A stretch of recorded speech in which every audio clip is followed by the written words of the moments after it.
Hola, buenos días, mi nombre es Jack Lacan. Hoy vamos a leer el Seminario 2. Antes de iniciar, recordá dejar tu comentario y pedir más videos. Bueno, comencemos con Socia. Clase 21, Socia, 8 de junio de 1955. El marido, la mujer y el Dios. La mujer, objeto de intercambio. Yo, que te pongo de patitas en la calle. Desdoblamientos del obsesivo. ¿Quién ha leído Anfitrión? Hoy se tratará del yo. Este año abordamos la cuestión del yo por un flanco diferente al del año pasado. El año pasado la habíamos evocado a propósito del fenómeno de la transferencia. Este año intentaremos comprenderla en relación con el orden simbólico. El hombre vive en medio de un mundo de lenguaje en el cual acontece ese fenómeno llamado la palabra. Nosotros consideramos que el análisis tiene lugar en ese mismo medio. Si no situamos bien ese medio en relación con nosotros, que existen también, el medio real, el medio de los espejismos imaginarios, el análisis declina ya sea hacia intervenciones orientadas a lo real, trampa en la que se cae rara vez, ya sea, por el contrario, poniendo sobre lo imaginario un acento en nuestra opinión indebido. Esto nos lleva insensiblemente hoy a la obra teatral de Molière, Anfitrión. 1. Fue a Anfitrión a quien me referí ante nuestro visitante Moreno cuando le dije que segaramente nuestra mujer de vez en cuando debe engañarnos con Dios. Es una de esas fórmulas lapidarias de que es posible valerse en el transcurso de una justa y merece así sea un mínimo comentario. Sin duda entreven ustedes que si la función del padre es tan decisiva en toda la teoría analítica, ello se debe a que está en varios planos. Ya pudimos ver, a partir del hombre de los lobos, lo que distingue al padre simbólico, lo que llamo nombre del padre imaginario, rival del padre real, en la medida en que el pobre hombre está provisto de todo tipo de consistencias, como todo el mundo. Pues bien, esta distinción merece ser retomada en el plano de la pareja. A decir verdad, mentes buenas, firmes las hay así, puntuando la historia se han inquietado ya por las relaciones entre el matrimonio y el amor. Estas cosas son tratadas en general de un modo jocoso, mordaz, cínico. Al respecto existe toda una vieja tradición francesa, y puede que además sea esta la mejor forma de tocarlas en lo que concierne al uso práctico en la existencia. Pero hubo un pensador de los más serios, Proudhon, quien se detuvo un día sobre el matrimonio y el amor sin tomarlos a la ligera. Les aconsejo mucho la lectura de Proudhon, Mente firme, donde reaparece el convencido acento que caracteriza a los padres de la Iglesia. Tomando un poquito de distancia, se puso a meditar sobre la condición humana e intentó abordar esa cosa cuanto más tenaz y a la vez más frágil de lo que se piensa, la fidelidad. Llegó a esta pregunta: ¿qué puede justificar la fidelidad fuera de la palabra empeñada? Pero la palabra empeñada a menudo se empeña a la ligera.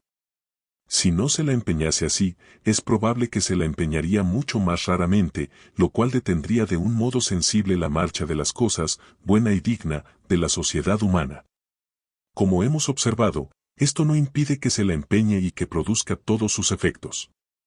Cuando se la rompe, no solo todo el mundo se alarma, se indigna, sino que además esto trae consecuencias, nos guste o no. Esta es precisamente una de las cosas que nos enseña el análisis y la exploración de ese inconsciente donde la palabra sigue propagando sus ondas y sus destinos. ¿Cómo justificar esa palabra tan imprudentemente comprometida y, hablando con propiedad, de esto jamás dudó espíritu serio alguno, insostenible? Intentemos superar la ilusión romántica de que lo que sostiene el compromiso humano es el amor perfecto, el valor ideal que cobra cada uno de los miembros de la pareja para el otro. Proudhon, cuyo pensamiento todo es contrario a las ilusiones románticas, intenta, en un estilo que a primera vista puede pasar por místico, dar su estatuto a la fidelidad en el matrimonio. Y encuentra la solución en algo que solo puede ser reconocido como un pacto simbólico. Coloquémonos en la perspectiva de la mujer. El amor que la mujer da a su esposo no se dirige al individuo, incluso idealizado, este es el peligro de lo que llaman vida en común. La idealización no es sostenible, sino a un ser más allá. El amor, hablando con propiedad, sagrado, aquel que constituye el vínculo del matrimonio, va de la mular a lo que Proudhon llama todos los hombres. De igual modo, a través de la mujer, la fidelidad del esposo apunta a todas las mujeres. Esto puede parecer paradójico. Pero todos los noes en Probonaya no es una cantidad, sino una función universal. Es el hombre universal, la mujer universal, el símbolo, la encarnación del miembro de la pareja humana. El pacto de la palabra va, pues, mucho más allá de la relación individual y sus vicisitudes imaginarias. Para comprobarlo no es necesario buscar muy lejos en la experiencia. Pero entre ese pacto simbólico y las relaciones imaginarias que proliferan espontáneamente en el interior de toda relación libidinal, existe un conflicto, tanto más cuanto que interviene algo del orden de la Verliebtheit. Este conflicto subtiende, puede decirse, la gran mayoría de aquellos otros en medio de los cuales se desarrolla la vicisitud del destino burgués, ya que éste se cumple en la perspectiva humanista de una realización del yo y, por consiguiente, en la alienación propia del yo. Basta con la observación para percatarse de que ese conflicto existe, pero para comprender su razón es menester ir más allá. Tomaremos nuestra referencia en los datos antropológicos puestos de relieve por Levi Strauss. ¿Saben ustedes que las estructuras elementales son naturalmente las más complicadas y que aquellas, por así decir, complejas, en medio de las cuales vivimos, se presentan en apariencia como las más simples? Nos creemos libres en nuestra elección conyugal, cualquiera puede casarse con cualquiera, ilusión profunda, aunque esté inscrita en las leyes. En la práctica, la elección está regido por elementos preferenciales que no por encubierto son menos esenciales. El interés de las estructuras llamadas elementales radica en que nos muestran la estructura de esos elementos preferenciales en todas sus complicaciones. Pues bien, Levi Strauss demuestra que en la estructura de la alianza, la mujer que define el orden cultural por oposición al orden natural, es el objeto de intercambio, a igual título que la palabra, que es, en efecto, el objeto del intercambio original. Cualesquiera que sean los bienes, cualidades y estatus que se transmiten por la vía matrilineal, cualquiera que sean las autoridades que puede revestir un orden llamado matriarcal, el orden simbólico, en su funcionamiento inicial, es androcéntrico. Es un hecho. Es un hecho que, desde luego, no dejó de recibir toda clase de correctivos en el curso de la historia, pero no por eso es menos fundamental, y en particular nos permite comprender la posición disimétrica de la mujer en los vínculos amorosos y, muy especialmente, en su forma socializada más eminente, a saber, el vínculo conyugal. Si estas cosas fueran vistas en su nivel, y con algún rigor, al mismo tiempo muchos fantasmas se disiparían. La noción moderna del matrimonio como pacto de consentimiento mutuo constituye ciertamente una novedad, introducida en la perspectiva de una religión de salvación que confiere predominio al alma individual. Ella recubre y enmascara la estructura inicial, el carácter primitivamente sagrado del matrimonio. Esta institución existe actualmente bajo una forma concentrada, y algunos de sus rasgos son tan sólidos y tenaces que las revoluciones sociales están lejos de suprimir su prevalencia y significación. Pero, simultáneamente, algunos de los rasgos de la institución en la historia quedaron borrados. En el curso de la historia siempre hubo, en este orden, dos contratos de índole muy diferente. Entre los romanos, por ejemplo, el matrimonio de las personas que poseen un nombre, realmente uno, el de los patricios, los nobles, los innobiles son exactamente aquellos que no tienen nombre, tiene un carácter altamente simbólico, que le es asegurado mediante ceremonias de naturaleza especial. No quiero entrar en una descripción pormenorizada de la confarreatio. Para la plebe existe también un tipo de matrimonio basado tan solo en el contrato mutuo, y que constituye lo que técnicamente la sociedad romana llama concubinato. Sin embargo, precisamente la institución del concubinato, a partir de una cierta fluctuación de la sociedad, se generaliza, y en los últimos tiempos de la historia romana incluso se ve al concubinato establecerse en las altas esferas, a fin de mantener independientes los estatutos sociales de los miembros de la pareja y muy especialmente los de sus bienes. Dicho de otro modo, la significación del matrimonio se va desgastando a partir del momento en que la mujer se emancipa y tiene, como tal, derecho a poseer, pasando a ser un individuo en la sociedad. Fundamentalmente, la mujer es introducida en el pacto simbólico del matrimonio como objeto de intercambio entre, no diré que los hombres, aunque sus soportes sean efectivamente los hombres, entre los linajes fundamentalmente androcéntricos. Comprender las diversas estructuras elementales es comprender cómo circulan, a través de estos linajes, esos objetos de intercambio que son las mujeres. En la experiencia, esto solo puede cumplirse en una perspectiva androcéntrica y patriarcal, incluso cuando la estructura es tomada secundariamente en ascendencias matrilineales. Este hecho de que la mujer esté comprometida así en un orden de intercambio en tanto objeto, da a su posición un carácter fundamentalmente conflictivo, sin salida diría, literalmente, el orden simbólico la somete, la trasciende. El todos los hombres proboniano es aquí el hombre universal, que al mismo tiempo es el hombre más concreto y el hombre más trascendente, callejón sin salida al que es arrastrada la mujer por su función particular en el orden simbólico. Para ella hay algo insuperable, digamos inaceptable en el hecho de ser colocada en posición de objeto en un orden simbólico, al que por otra parte está sometida enteramente al igual que el hombre. Precisamente porque está en una relación de segundo grado con respecto al orden simbólico, el Dios se encarna en el hombre o el hombre en el Dios, salvo conflicto y, por supuesto, siempre hay conflicto. Para decirlo de otro modo, en la forma primitiva del matrimonio, si no es a un Dios, a algo trascendente que la mujer es entregada, y se entrega, la relación fundamental sufre todas las formas de degradación imaginaria, y así sucede, porque no tenemos talla, y desde hace mucho tiempo, para encarnar a dioses. En los periodos todavía duros, estaba el amo. Fue el gran periodo de la reivindicación de las mujeres. La mujer no es un objeto de posesión, como es posible que el adulterio se castigue en forma tan disimétrica, ¿es que somos esclavas? Tras algunos progresos llegamos al estadio del rival, relación del modo imaginario. No hay que creer que nuestra sociedad, a través de la emancipación de las mujeres, lo tenga como privilegio. La rivalidad más directa entre hombres y mujeres es eterna y se estableció en su estilo con las relaciones conyugales. En verdad, solo unos pocos psicoanalistas alemanes imaginaron que la lucha sexual es una característica de nuestra época. Cuando hayan leído a Tito Livio sabrán del ruido que hizo en Roma un formidable proceso por envenenamiento, del que salió a luz que en todas las familias patricias era corriente que las mujeres envenenaran a sus maridos, que caían a montones. La rebelión femenina no es cosa que date de ayer. Del amo al esclavo y al rival no hay más que un paso dialéctico, las relaciones de amo a esclavo son esencialmente reversibles, y muy pronto ve el amo establecerse su dependencia respecto del esclavo. En nuestros días hemos alcanzado un matiz novedoso gracias a la introducción de las nociones psicoanalíticas, el marido ha pasado a ser el hijo, y desde hace algún tiempo se les enseña a las mujeres a tratarlo bien.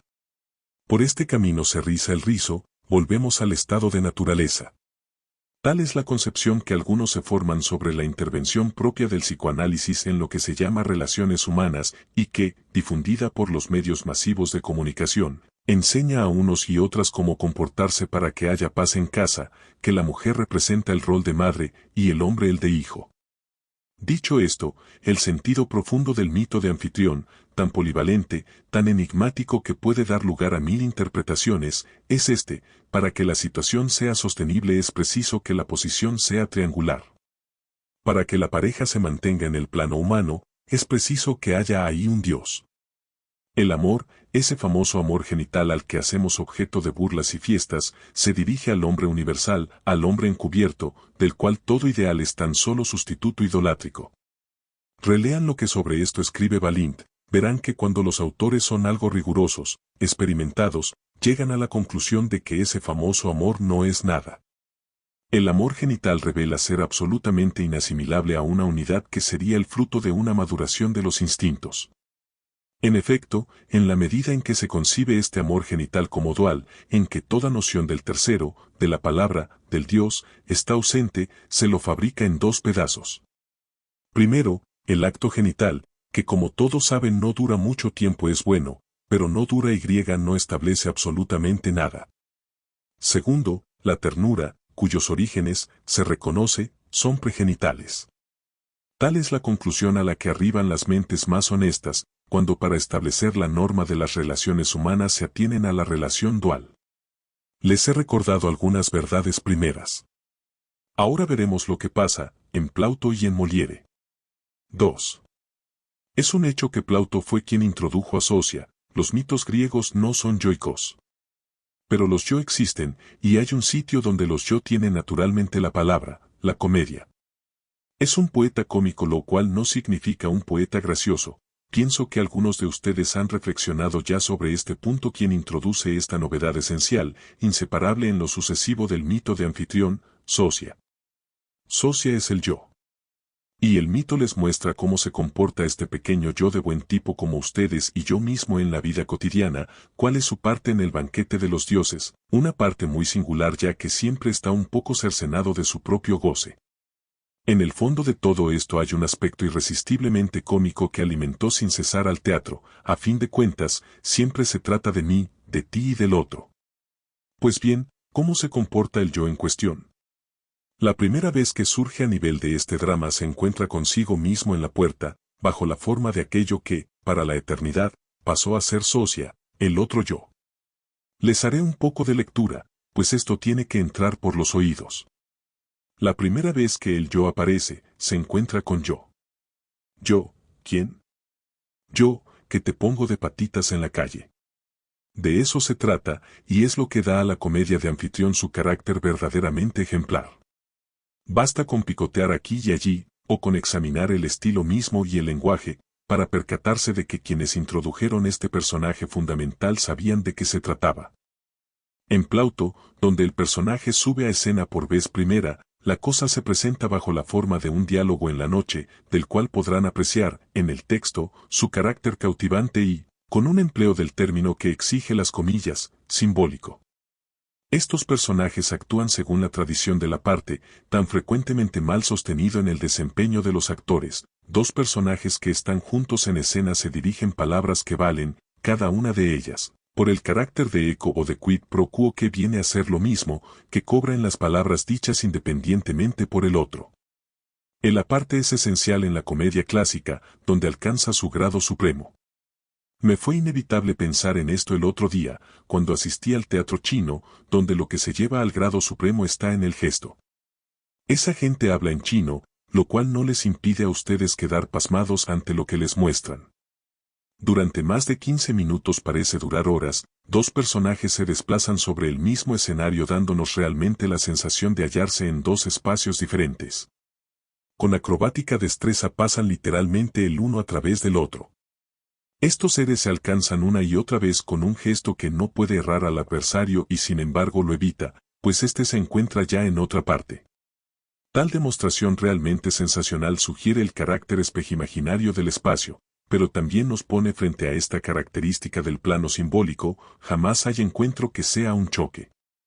Algo de esta índole se produce en el drama, y especialmente la primera vez que interviene Socia en la escena clásica.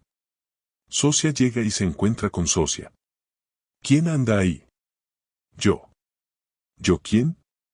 Yo, valor, Socia, se dice a sí mismo, porque aquel de seguro, es el verdadero, y se inquieta. ¿Cuál es tu condición? Dime. Ser hombre y hablar. Este es uno que no estuvo en los seminarios pero que lleva su marca de fábrica. ¿Eres amo o criado? Según me venga en gana. Esto está sacado directamente de Plauto y es una linda definición del yo. La posición fundamental del yo frente a su imagen es, en efecto, esta inversibilidad inmediata de la posición de amo y criado. ¿A dónde se encaminan tus pasos? A donde se me antoja. Y la cosa sigue. Pues eso no me agrada. Cuanto me complace, dice el imbécil, dando naturalmente por descontado que recibirá una paliza y empezando a fanfarronear. De paso le señalo que este texto confirma lo que les dije sobre el término fides, que es equivalente a palabra empeñada.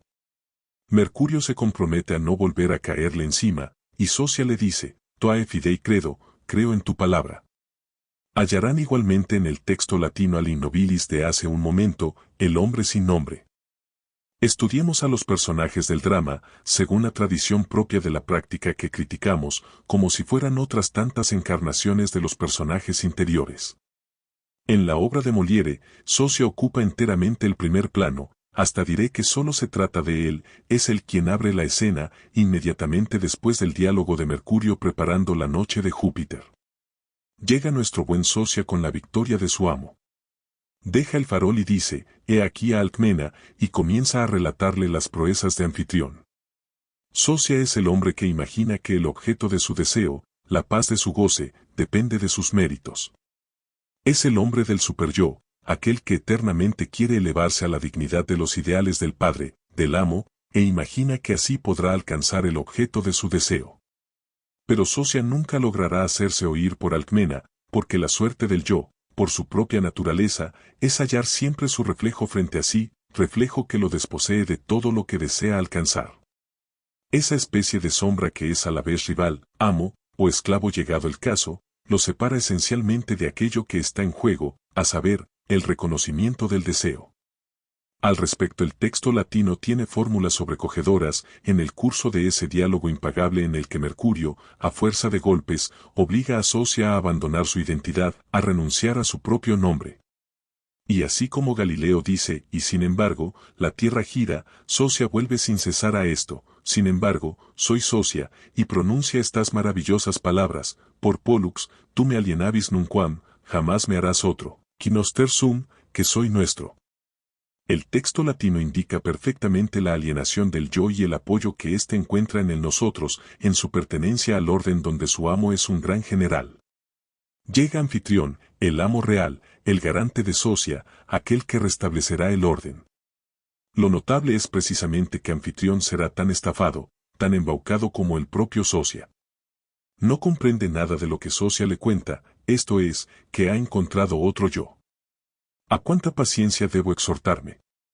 Finalmente, ¿no has entrado en la casa? ¿Entrado qué va?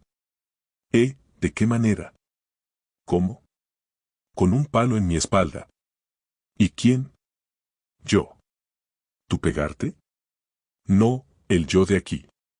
Sino el yo de la casa, que pega. Recibí de ello testimonios. Y ese demonio de yo me ha dado una tunda como es debido. Yo, os digo. Yo, ¿quién? Ese yo que me ha molido a golpes. Y entonces Anfitrión muele a golpes al infeliz Socia. En otros términos, le analiza su transferencia negativa. Le enseña lo que debe ser un yo.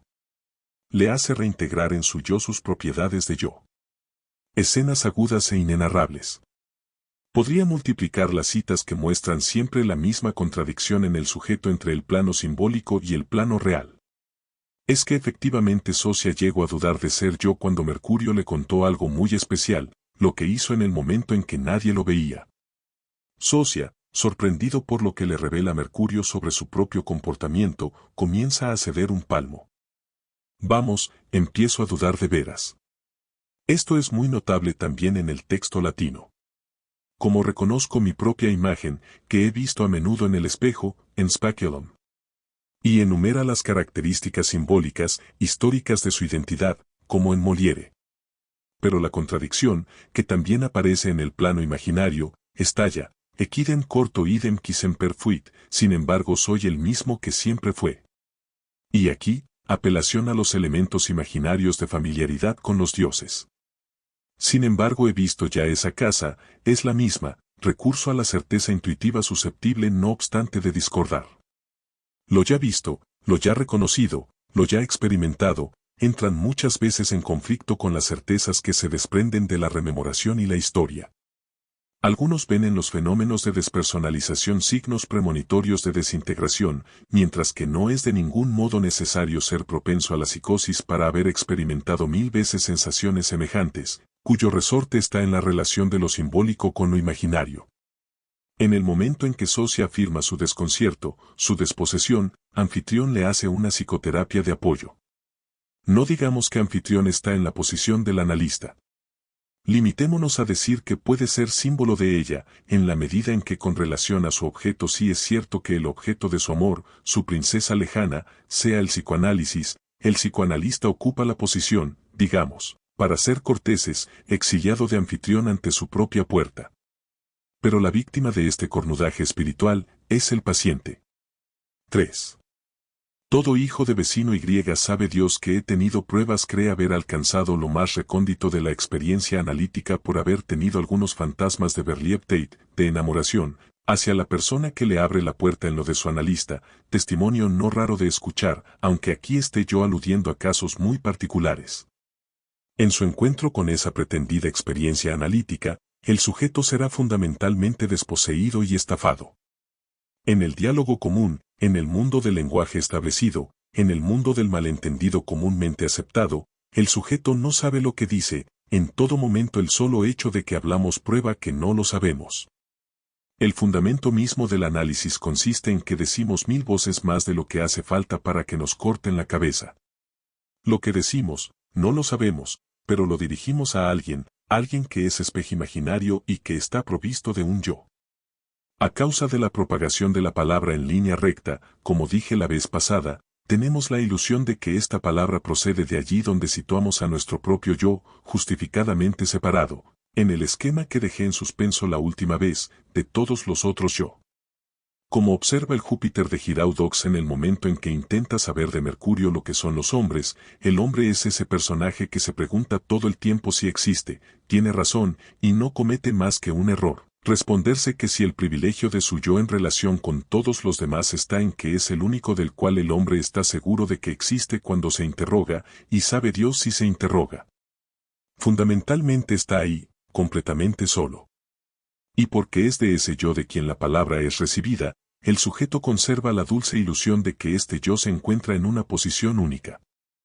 Si el analista cree que hay que responderle desde ahí, confirma la función del yo, que es precisamente aquella por la cual el sujeto es desposeído de sí mismo. Le dice, vuelve a tu yo, o más bien, introduce de nuevo en el todo lo que de él dejas escapar. A esos restos que quedaron indemnes cuando estabas en presencia del otro socia, reintégralos ahora, cómelos. Reconstitúyete en la plenitud de aquellas pulsiones que desconocías. Pero no se trata de esto. Se trata de que el sujeto se entere de lo que dice, de lo que habla desde ahí, y para ello, se percate del carácter fundamentalmente imaginario de lo que se dice a partir de ahí, cuando es evocado el otro absoluto, trascendente, que hay en el lenguaje cada vez que una palabra intenta ser emitida. Tomemos el caso concreto del obsesivo. En él la incidencia mortal del yo es llevada al máximo. Detrás de la obsesión no está, como dicen algunos teóricos, el peligro de la locura, el símbolo desatado. El sujeto obsesivo no es el sujeto esquizoide que en cierto modo habla directamente a nivel de sus pulsiones. Es el yo en cuanto portador el mismo de su desposesión, es la muerte imaginaria. Si el obsesivo se mortifica es porque, más que otro neurótico, se apega a su yo, que lleva en sí la desposesión y la muerte imaginaria. ¿Por qué? El hecho es evidente, el obsesivo es siempre otro. Cuente lo que cuente, sean cuales fueren los sentimientos que comunica, siempre son los de otro y no los suyos. Esta objetalización de sí mismo no se debe a una inclinación o a un don introspectivo. En la medida en que evita su propio deseo, presentará todo deseo en el cual se embarque, así fuese en apariencia, como deseo de ese otro el mismo que es su yo. No es abundar en esta dirección, pensar en reforzar su yo, en permitirle sus diversas pulsiones, su oralidad, su analidad, su estadio oral tardío, su estadio anal primario, en enseñarle a reconocer lo que quiere. ¿Y qué se sabe desde el comienzo? La destrucción del otro. ¿Cómo no será la destrucción del otro, puesto que se trata de su propia destrucción, que es exactamente lo mismo? Antes de permitirle reconocer la fundamental agresividad que dispersa y refracta sobre el mundo y que estructura todas sus relaciones objetales, es preciso hacerle comprender cuál es la función de esa relación mortal que mantiene consigo mismo, y que hace que, a partir del momento que un sentimiento sea suyo, comience por anularlo. Si el obsesivo les dice que algo o alguien no le interesa, pueden pensar que le interesen muchísimo. Allí donde se expresa con la mayor frialdad es donde sus intereses están comprometidos al máximo. Actuar de modo que el obsesivo se reconozca a sí mismo en la imagen descompuesta de sí mismo que nos presenta bajo la forma más o menos dispersada, degradada, suelta, de sus pulsiones agresivas, es sin duda esencial, pero la clave de la cura no está en esa relación dual consigo mismo. La interpretación de su relación mortal consigo mismo solo puede tener alcance si se le hace comprender su función. No es que esté muerto en sí mismo, ni realmente. ¿Para quién está muerto? Para él que es su amo. ¿Y con respecto a qué? con respecto al objeto de su goce. Borra su goce para no despertar la cólera de su amo. Pero por otra parte, si está muerto o si se presenta como tal, ya no está ahí, es otro y no él el que tiene un amo inversamente, él mismo tiene otro amo. Por consiguiente, siempre está en otra parte. En tanto deseante, se desdobla indefinidamente en una serie de personajes que los Feyerabend descubren maravillados. En el interior de la psicología del sujeto hay, apunta Feyerabend, mucho más que los tres personajes de que nos habla Freud, id, superego, y ego, siempre hay al menos otros dos que aparecen en los rincones. Pero aún es posible hallar otros, como en un vidrio con azogue, si miran con atención, no hay una imagen solamente sino también una segunda, que se desdobla, y si el azogue es suficientemente denso, una decena de ellas, 20, una infinidad. De igual modo, en la medida en que el sujeto se anula, se mortifica ante su amo, es también otro, puesto que siempre está ahí, otro con otro amo y otro esclavo, etc. El objeto de su deseo, como demostré en mi comentario del hombre de las ratas, y también a partir de mi experiencia vinculada a Poesie et Verité, sufre igualmente un desdoblamiento automático. Aquello que interesa al obsesivo es siempre otro, porque si lo reconociera verdaderamente estaría curado. El análisis no progresa, como se nos afirma, por una especie de autoobservación del sujeto basada en el famoso splitting, desdoblamiento del ego que sería fundamental en la situación analítica. La observación es una observación de observación, y así se sigue, lo que no hace sino perpetuar la relación fundamentalmente ambigua del yo. El análisis progresa por la palabra del sujeto en tanto que pasa más allá de la relación dual, y entonces ya nada encuentra salvo al otro absoluto, que el sujeto no sabe reconocer.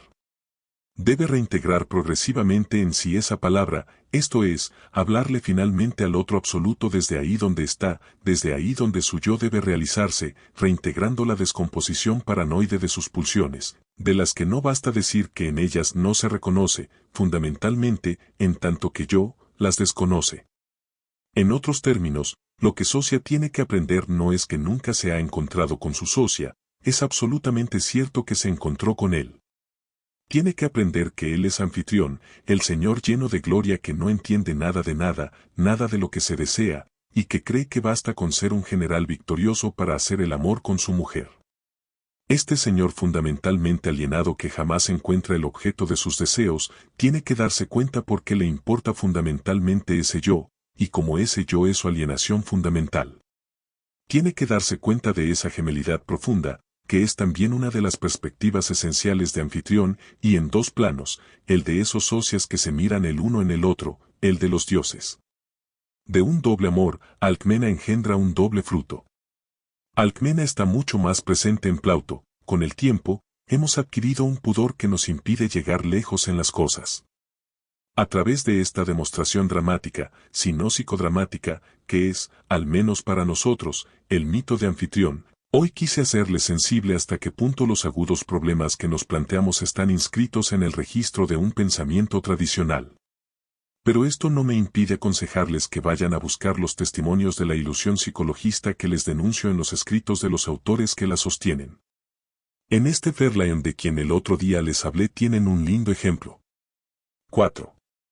No se trata de un obsesivo sino de una mujer que presenta una anomalía genital real, tiene una vagina pequeñísima, y que ha sido respetada, pues es virgen, además, a esa vagina pequeñísima no le corresponde ningún útero. La cosa es poco más o menos cierta, aunque a causa de una singular timidez nunca se la haya sacado del todo a luz. Al menos a nivel del carácter sexual secundario, la anomalía es patente en opinión de ciertos especialistas que llegaron al extremo de decir que se trataba de un pseudohermafroditismo, y que en realidad esta mujer sería un hombre. Tal es el sujeto a quien nuestro Feyerabend toma en análisis. La suerte de grandeza con que se relata toda la trayectoria del caso merece ser destacada. Feyerabend nos cuenta con perfecta tranquilidad que este sujeto, personalidad de calidad evidente, se enteró de que algo no marchaba bien, de que su situación era muy particular en relación con la realidad de los sexos. Lo supo tanto más cuando en la familia hay 6 o 7 muchachas en el mismo caso. De esto entiende, pues, sabe que las mujeres de ese bando están curiosamente estropeadas. Ella se dice que es especial, y lo celebra, siendo así, quedaré a salvo de muchas preocupaciones. Y se hace resueltamente maestra. Paulatinamente advierte entonces que, lejos de hallarse exenta de las servidumbres de la naturaleza, pues todo goce le viene de una acción puramente espiritual, malditas sean las cosas que suceden, es un desastre, todo sale mal. Sus escrúpulos la tiranizan horriblemente. Y cuando en el curso del segundo trimestre queda reventada, hace una crisis de depresión. El analista piensa ante todo en reintegrarle sus pulsiones, es decir, en hacerle percibir su complejo fálico, tipo repollito, es cierto. Se descubre que hay una relación entre el hecho de que ella afecta a ciertos hombres, que la cercanía de ciertos hombres le produce algo, y las crisis de depresión. El analista deduce que ella querría hacerles daño, y se pasa meses enseñándole a reintegrar esta pulsión agresiva. Durante todo este tiempo se dice, Dios bendito, que bien lo toma. Espera que ella produzca lo que llama sentimientos de culpabilidad. Pues bien, a la fuerza lo consigue. Por fin, el progreso del análisis es registrado, en la fecha en que se nos comunica la observación, en los siguientes términos, ella llegó finalmente a su sentimiento de culpabilidad, o sea que ahora está muy claro, ya no puede acercarse a un hombre sin que esto desencadene crisis de remordimiento, que esta vez, tienen consistencia. Dicho de otro modo, de acuerdo al esquema del otro día, el analista le ha dado, primeramente, un yo, pues le enseñó lo que realmente quería, a saber, demoler a los hombres. Segundo, le dio un superyo, a saber, que todo eso es una tremenda maldad y que además a esos hombres está absolutamente prohibido acercárseles. Es lo que el autor denomina estadio paranoide del análisis. En efecto, lo apruebo de buena gana, consigue enseñarle de un modo formidable dónde están sus pulsiones, y ahora cara las ve pasearse un poco por todas partes. ¿Es este el rumbo correcto? Lo que está en juego en las crisis de depresión debe ser situado en esa relación dual. Lo que hay entre ella y los hombres es una relación real, libidinal, con todo lo que implica en el esquema de la regresión. Sin embargo, el autor tiene la cosa al alcance de la mano. Las virtudes depresivas de las imágenes de los hombres están ligados al hecho de que, los hombres, son ella misma. Su propia imagen, en tanto que le es arrebatada, es lo que ejercen sobre ella esa acción disgregante, desconcertante, en el sentido original del término. Cuando se acerca a estos hombres se acerca a su propia imagen, a su imagen narcisista, a su yo. Este es el fundamento de su posición depresiva. Y la situación será por cierto más difícil para ella que para cualquier otro, pues está precisamente en una posición ambigua que tiene su lugar en la teratología. Pero toda especie de identificación narcisista es, como tal, ambigua. No existe mejor ejemplo de la función del penisneid, hay en ella identificación con el hombre imaginario, en esta medida es que el pene cobra valor simbólico, y hay problema. Sería completamente errado, dice el autor, creer que el penisneid sea en las mujeres absolutamente natural. ¿Quién le dijo que es natural? Es simbólico, por supuesto. Si el pene cobra este valor es por cuanto la mujer se halla en un orden simbólico de perspectiva androcéntrica. Además, no se trata del pene sino del falo, es decir, algo cuyo empleo simbólico es posible porque se ve, está erigido. De lo que no se ve, de lo que está escondido, no hay uso simbólico posible. En esta mujer la función del penisneid juega de lleno, pues ella no sabe quién es, si es hombre o mujer, y está totalmente comprometida en la pregunta de su significación simbólica. La anomalía real se repite en otra cosa que tal vez no carezca de relación con esta aparición teratológica, a saber, que en su familia el lado masculino está borrado. El que juega el papel del personaje superior es el padre de su madre, y en relación a él se establece, de manera típica, el triángulo, y cómo se plantea la cuestión de su falización o no. Todo esto se elude completamente en la teoría y en la conducción del tratamiento, en nombre de que lo buscado es que el sujeto reconozca sus pulsiones y, muy especialmente, porque en verdad son las únicas que aparecen, las pulsiones que en nuestro elegante lenguaje llaman pregenitales. Esta sólida investigación de lo pregenital produce una fase que el terapeuta es movido a calificar de paranoide. No tenemos que asombrarnos.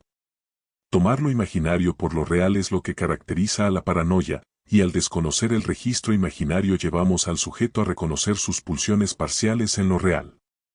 Aquí, las relaciones del sujeto con los hombres, hasta entonces narcisistas, lo cual no era ya tan sencillo, se vuelven interagresivas, cosa que las complica singularmente.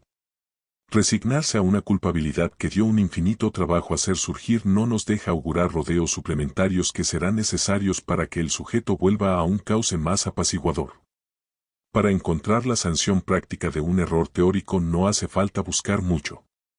He aquí al respecto una observación ejemplar. Uno de los secretos resortes del fracaso en las curas de obsesivos es la idea de que tras la neurosis obsesiva hay una psicosis latente. No ha de sorprender que se llegue entonces a disociaciones larvadas y que se sustituya la neurosis obsesiva por depresiones periódicas y aún por una orientación mental hipocondríaca. Tal vez no sea esto lo mejor que se puede lograr. Por panorámicas que sean nuestras exposiciones, les resultará manifiesto que ejercen las más precisas incidencias, no solamente en la comprensión de los casos sino también en la técnica. Bueno, espero que te haya gustado y espero verte la próxima. Recordá dejar tu comentario y pedir más videos.